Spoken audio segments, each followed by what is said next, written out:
Hey friends, I wanted to send a little story time because it sounds like some of you have been enjoying those at home. I want to start by saying how much I miss everybody who's not at school right now or even isn't in my class because I haven't got to see all of my friends that were together before all this happened. So hope everyone's doing well and just sending some positive vibes your way. I brought a book that is one of my favorite books to read. It is called Stellaluna, and it was written and illustrated by Janelle Cannon, and then it was published by one of our favorite publishers. Does anybody remember what the publisher is if you see this red rectangle?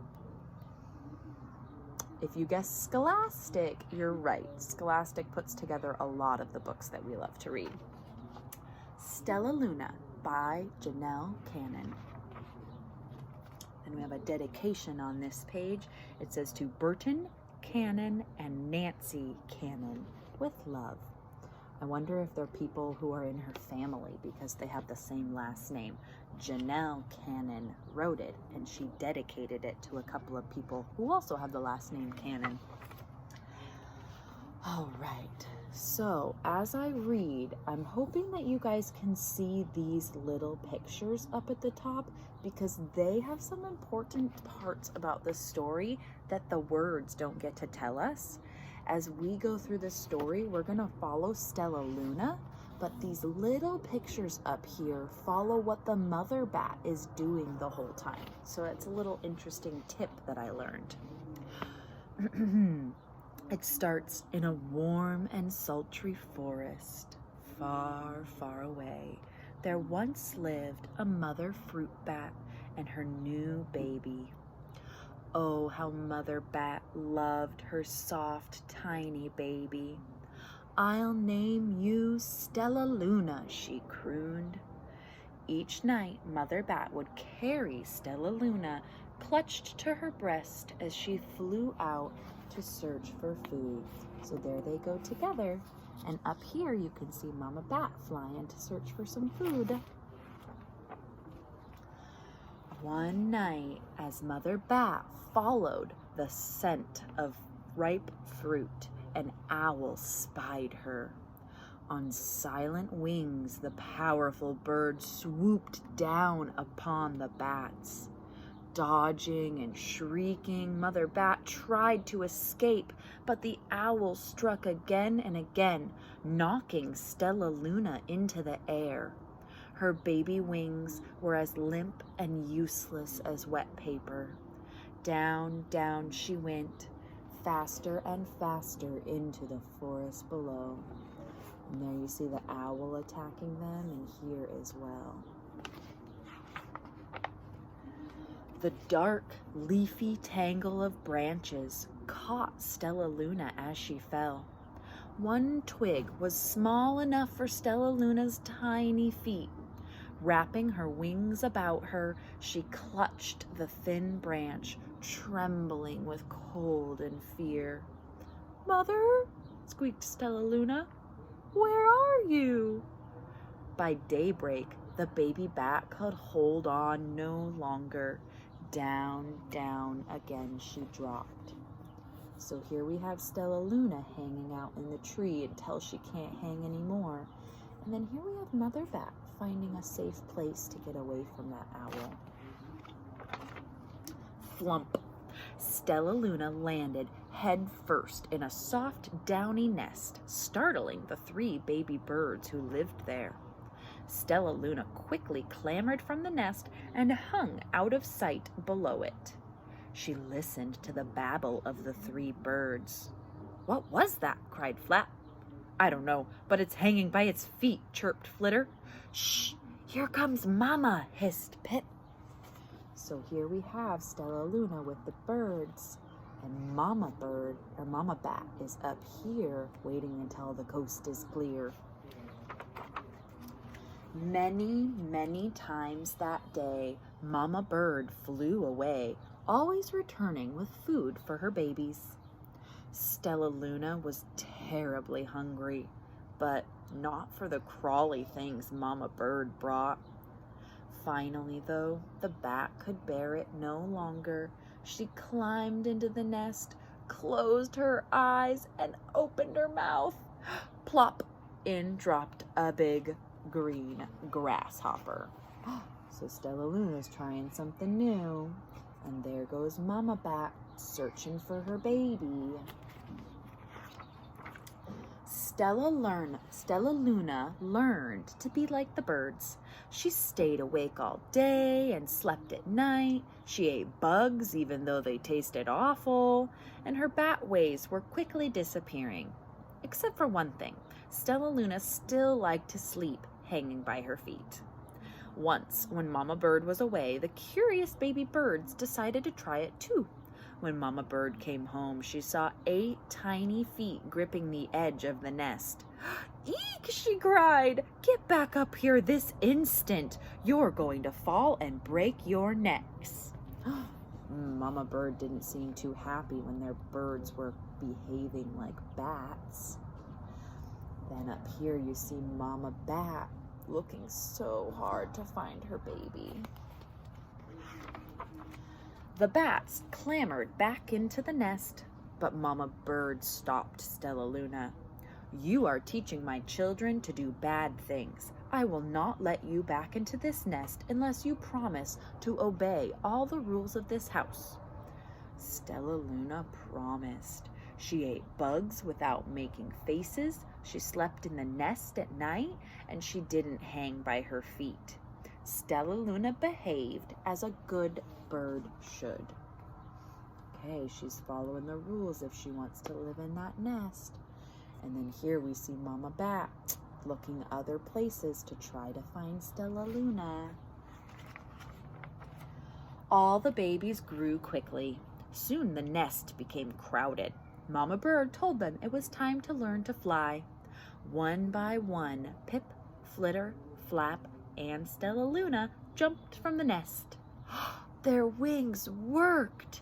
"I'm just like them," thought Stellaluna.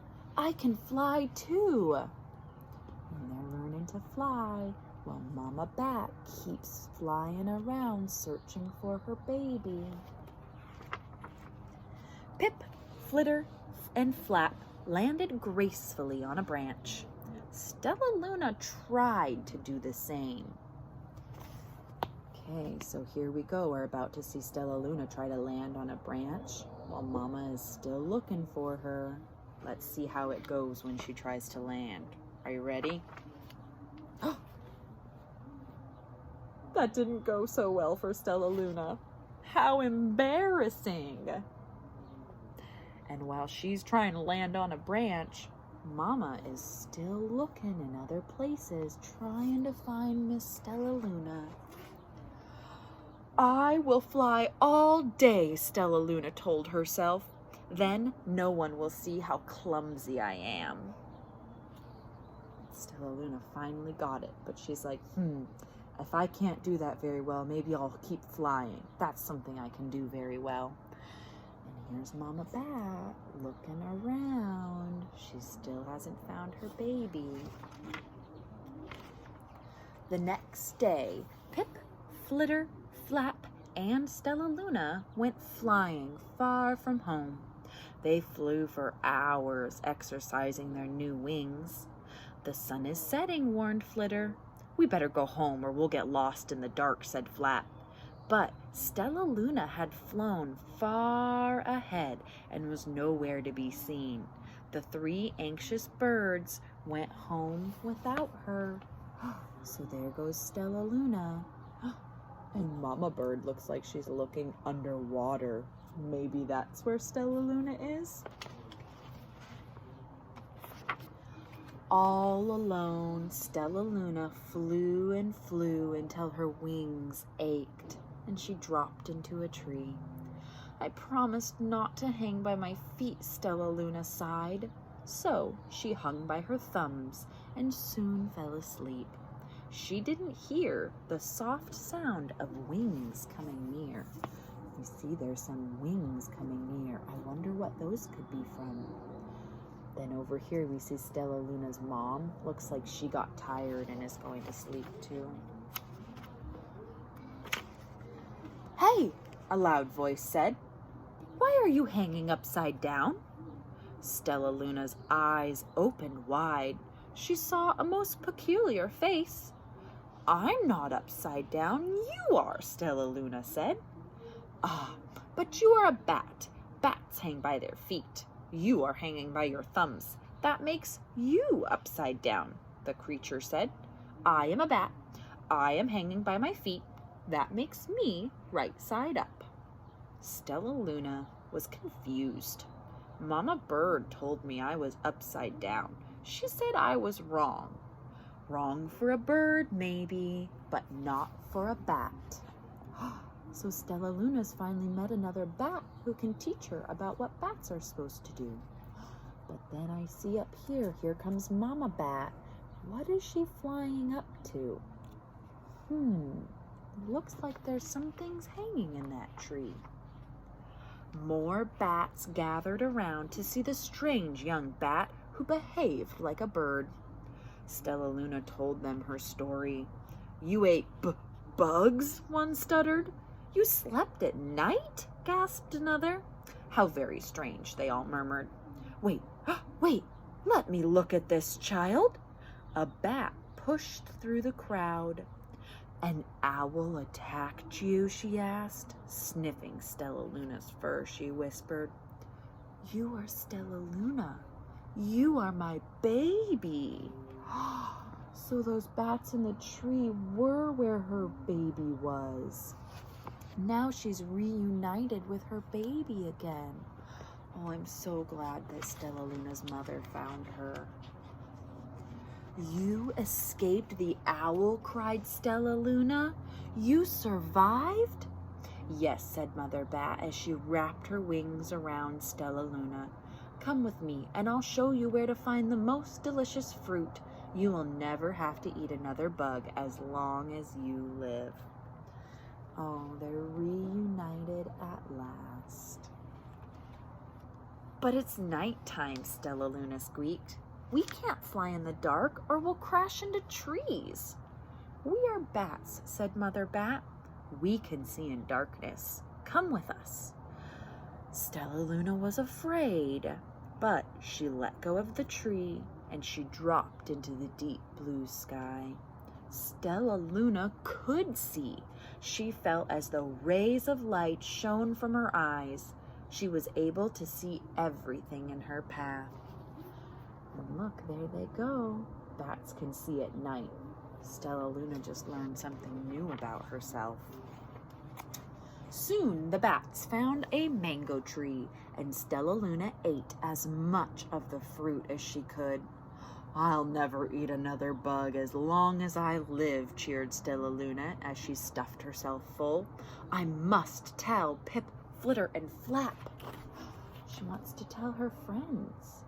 Even though they're different than her, they're still her friends. The next day, Stellaluna went to visit the birds. "Come with me and meet my bat family," said Stellaluna. "Okay, let's go," agreed Pip. "They hang by their feet, they fly at night, and they eat the best food in the world," Stellaluna explained to the birds on the way.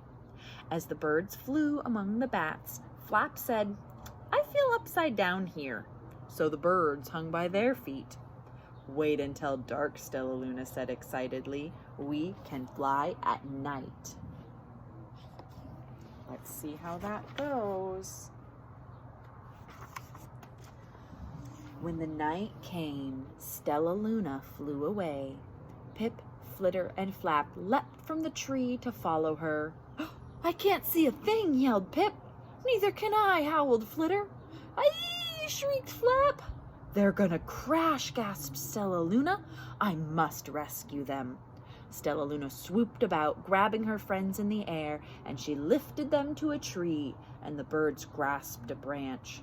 Stellaluna hung from the limb above them. Oh, I'm so glad Stellaluna saved her friends when they couldn't see where they were going. "We're safe," said Stellaluna. Then she sighed. "I wish you could see in the dark too." "We wish you could land on your feet," Flitter replied. Pip and Flap nodded. They perched in silence for a long time. "How can we be so different?" and feel so much alike, mused Flitter. And how can we feel so different and be so much alike, wondered Pip. I think this is quite a mystery, Flap chirped. I agree, said Stellaluna, but we are friends, and that's a fact. And I believe that's the end of our book. The end just has some notes about bats in the end if we wanted to learn more about bats on another day. So that's the story of Stellaluna by Janelle Cannon, one of my favorite stories because you get to hear the story of Stellaluna, but you also get to learn about what Mama Bat is doing while we follow Stellaluna. I had another idea of a song that it's been a while since we sang, but I'm thinking because it's summertime now that a lot of my friends are going to the beach, or another way to say that would be going to the bay. So I want to try a song called Down by the Bay. I'm thinking we could do this in a call and response style, so let's see how that goes. Call and response means that I'll say a line and then you say it right back to me, and then after we repeat a couple lines, I'm going to have a funny little rhyme to go in at the end of each, and then we'll repeat it again for the next rhyme. Let's see how this goes. It goes, down by the bay, where the watermelons grow, back to my home, I dare not go, for if I do, my mother would say, have you ever seen a moose kissing a goose? Down by the bay, where the watermelons grow, back to my home, I dare not go, for if I do, my mother would say, have you ever seen a llama eating pajamas? Down by the bay, where the watermelons grow, back to my home, I dare not go, for if I do, my mother would say, have you ever seen a bear combing his hair? Down by the bay, where the watermelons grow, back to my home, I dare not go, for if I do, my mother would say, have you ever seen a fly wearing a tie? Down by the bay, where the watermelons grow, back to my home, I dare not go, for if I do, my mother would say, have you ever seen a whale with a polka dot tail? Down by the bay. Nice job, friends. I hope that was fun for you. I sure enjoyed getting to reach out to you guys, and I'm wishing you all the best. Take it easy.